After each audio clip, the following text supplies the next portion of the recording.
शाम को 4 बजे से लेकर 7 बजे के बीच में शंकर और पार्वती के भ्रमण का समय रहता है। मेरे देवाधिदेव महादेव और माता पार्वती के भ्रमण का समय, भगवान शंकर पार्वती घूमने को निकले। इसलिए हमारा सनातन धर्म कहता है शाम के समय पर माताओं को झाड़ू नहीं लगाना चाहिए, शाम के समय पर माताओं को चूड़ी बिछिया नहीं बदलना चाहिए, शाम के समय पर माताओं को मांग में सिंदूरा नहीं भरना चाहिए, शाम के समय पर माताओं को बाल नहीं बांधना चाहिए, शाम के समय पर माताओं को चौखट पर नहीं बैठना चाहिए। उसका कारण क्या है? क्योंकि पार्वती जी ने भगवान भोलेनाथ जी से कहा था कि तुम मुझे रोज शाम के समय प्रदोष काल में भ्रमण के लिए लेकर जाते हो, मेरे लिए आज्ञा क्या है? शंकर भगवान ने कहा सुनो पार्वती, मंदिर के अंदर नंदी रहता है, जाने वाला यात्री जब मंदिर में मेरा दर्शन करने आता है तो नंदी के कानों में कहकर जाता है कि शिव जी को मेरे यहाँ लेकर आना। मैं नंदी के अनुसार उनके घर जाता हूँ, मेरा काम है उनका कल्याण करना और तेरा काम है उनके घर की नारी को अखंड सौभाग्यवती का वर प्रदान करना, ये तेरा काम।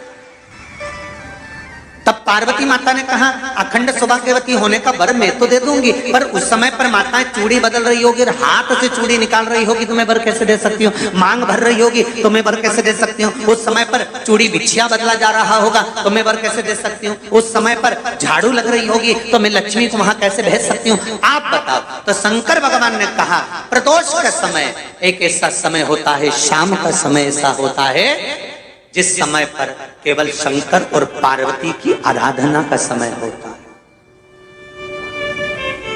हम तो कई लोगों से कहते हैं अगर आपके यहाँ संपदा नहीं आ रही है, बहुत मेहनत कर रहे हो, फल नहीं मिल रहा, कहीं नौकरी, कहीं सर्विस या कहीं व्यापार या व्यवसाय में कहीं तकलीफ आ रही है, हम सबसे कहते हैं शाम का समय पकड़ लो, शंकर जी के मंदिर में दिया लगाना प्रारंभ कर दो।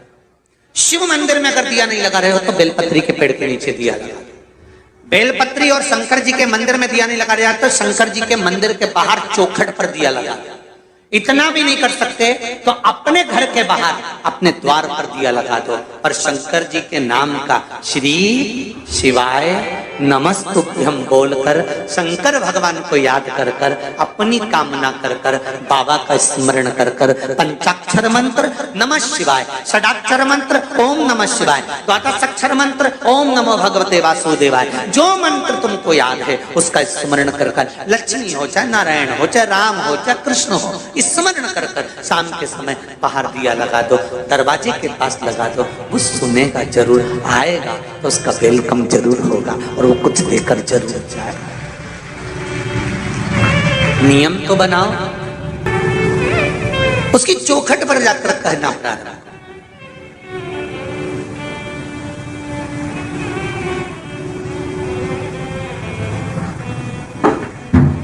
बृहस्पति महाराज ने कहा कि शाम का समय जो प्रदोष का समय होता है उस समय पर इंद्रदेव तुम शंकर जी की आराधना करो। शिव आराधना से शंकर जी जो मार्ग प्रशस्त करेंगे, शिव आराधना से जो शंकर जी कहेंगे वो तुम करना, ठीक है?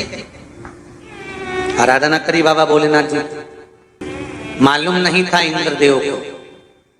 बृहस्पति महाराज ने प्रदोष की महत्वता समझाई तो प्रदोष का समय जानकर शंकर जी पर 7 बेलपत्र प्रदोष के दिन इंद्र ने समर्पित कर दी बिना सोचे। कितनी बेलपत्र? 7। प्रदोष का व्रत करो चाहे ना करो, मंदिर में चढ़ी हुई बेलपत्र को उठा लो,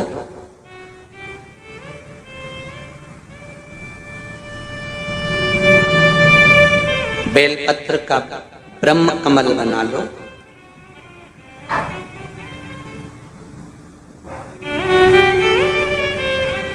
ब्रह्म कमल का मतलब होता है डंडी बीच में रहे, आसपास पत्तियां रहे। 7 पत्ती का ब्रह्म कमल बनाकर, जैसे ये पत्तियां हैं एक जैसी रखी हुई हैं तो इसको फैला लिया, 7 पत्ती को आपस में फैलाकर ब्रह्म कमल बना लिया। प्रदोष का व्रत करें ना करें, जरूरी नहीं है कि वृक्ष से ही पत्ती लेकर आओगे तो ही शंकर जी को चढ़ाओगे।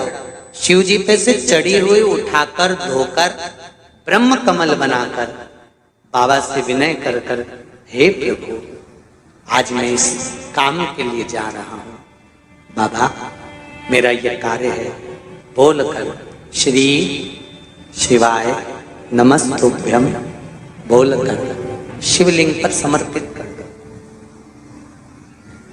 दिन भर के प्रदोष व्रत का फल बाबा एक बेलपत्री समर्पित करने पर ही प्रदान कर देता है। शिव है। प्रदोष व्रत कर रहे हो उससे बढ़कर कोई प्रसन्नता नहीं, पर नहीं कर रहे तो प्रदोष के दिन या 12 महीने शिवरात्रि आती है, प्रयास करना महीने में जो जो प्रदोष पड़ा करे, जब प्रदोष पड़े बन सके 1 बेलपत्र, बन सके 5 बेलपत्र, शमी पत्र, हरे मूंग, एक कलश के अंदर थोड़ा सा पानी लेकर 1 बेलपत्र, हरा मूंग, शमी पत्र और उसमें थोड़ा सा गुड़ डालकर भगवान शिव का स्मरण कर कर प्रदोष काल में, मान लो कोई काम आपका बहुत जरूरी है, बहुत दिनों से आप थक गए हैं, नहीं हो रहा, कर्जा बढ़ रहा है, धन नहीं आ रहा, व्यापार नहीं चढ़ रहा, या कोई समस्या बहुत प्रबल है, परीक्षा भी दे दी है, रिजल्ट आने ही वाला है, तो भी प्रदोष काल में, प्रदोष के समय वो जल, मूंग, शमी पत्र और बेलपत्र और गुड़ का शंकर के शिवलिंग को समर्पित करना प्रारंभ कर दो। 2 या 3 प्रदोष करोगे, बाबा आपकी मनोकामना शीघ्र पूर्ण कर देगा। एक नजर कृपा की कर दो।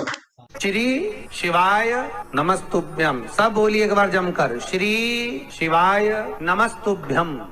प्रैक्टिकल जरूर करना, कहीं सियोर वाला महाराज झूठ तो नहीं बोल रहा, शास्त्रों की बातें हमारे जीवन में हमें सुख प्रदान करे, इसलिए इस भाव का आनंद करते हुए आज की कथा को विराम देते हैं। इसी के साथ श्री शिवाय नमस्तुभ्यम, हर हर महादेव, घर घर महादेव।